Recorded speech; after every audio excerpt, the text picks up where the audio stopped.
Take two. Welcome to Order of the Liminaria's Patreon class on channeling.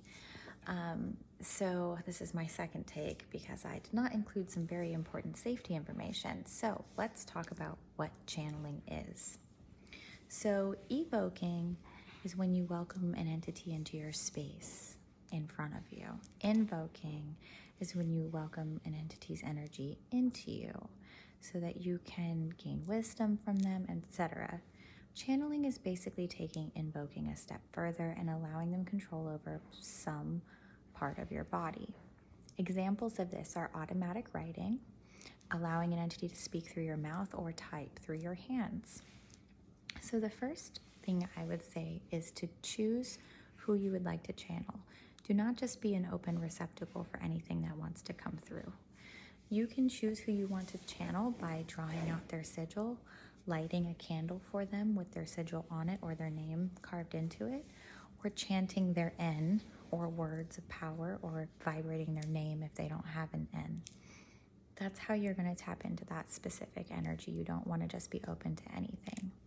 Now, second thing about channeling is that if you do it too much, it's extremely tiring. So you need to have a routine that you do when you channel so that when you stop doing that routine, your body associates that with not letting any more information in.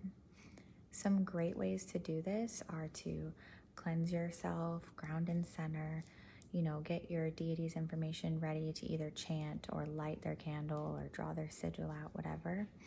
And then have a specific channeling candle that you light and then blow out when you're done. Or someone else recommended having a veil you use for channeling. Now, a side note to that, if you're going to veil regularly because you're an empath and you don't want to bring in all that energy, have a separate veil for channeling. And I would even go as far as to anoint the veil for everyday use with protection oil and the veil for channeling with psychic enhancement oil. So when you're ready to channel, you put it on, and then when you take that veil off, the session is over. That way you're not inadvertently channeling constantly and ending up really tired. Because I and some other practitioners have experienced channeling too much and then sleeping for 3 days afterwards. So the way that you might do a channeling session would look like this. So you cleanse yourself, ground, center, and shield, and then you either draw your entity's sigil, write down their N, or bring out their candle and carve their name or sigil into it. Then if you're going to use a veil, you put the veil on. If you're going to use a channeling candle, you light the candle. Then you light the deity candle if you're using one. You don't have to. Excuse my dogs. Or you would hold the sigil in your hands, or you can start to chant the N. Before you go into this, you want to decide if you're going to use automatic writing or not, because if so, you're going to want to have journal and paper ready. It's much easier to automatic write when you're not looking at the paper, even though it's going to come out messy. You want to have it already planned out. Am I going to write this down or type it or allow them to speak through my mouth while I'm voice recording? Because you want to set all that up before you get into channeling. If that's not the case and you just want to receive information and then when you're done write it down, that's fine. But always record it somewhere, whether it be written, typed, or voice recorded, because that information may not be applicable right now. You may be tapping into information that's applicable to a situation that's not going to happen for a year. And then in a year from now, look back and go, dang, I wish I wrote that down because it would be really useful to direct me right now. So make sure before you go into it, you have it set whether or not you're going to record during or after.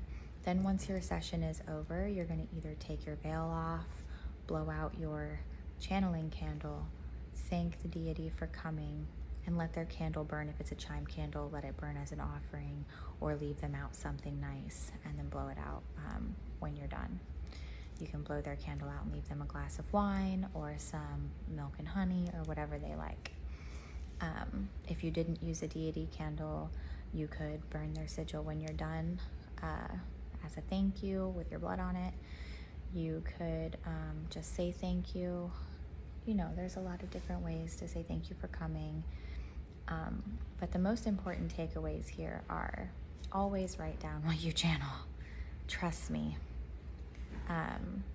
Before you start, cleanse, ground, center, and shield. Have a deity in mind that you want to access and a way to access them. And have a routine that you do before and after, so you have a way of shutting it off that your brain associates with shutting it off, so that you're not constantly channeling and wearing yourself out. One more important tip is that when you get messages that may relate to other people, ask yourself if they're ready to hear this message yet, or if it needs to be saved for later, because the message is only as good as the person receiving it. Ask yourself if you need to make it more palatable for them. Sorry that my cats and dogs are insane, but I hope you enjoyed this lesson and you let me know how it goes in the comments. Infernal blessings, everybody.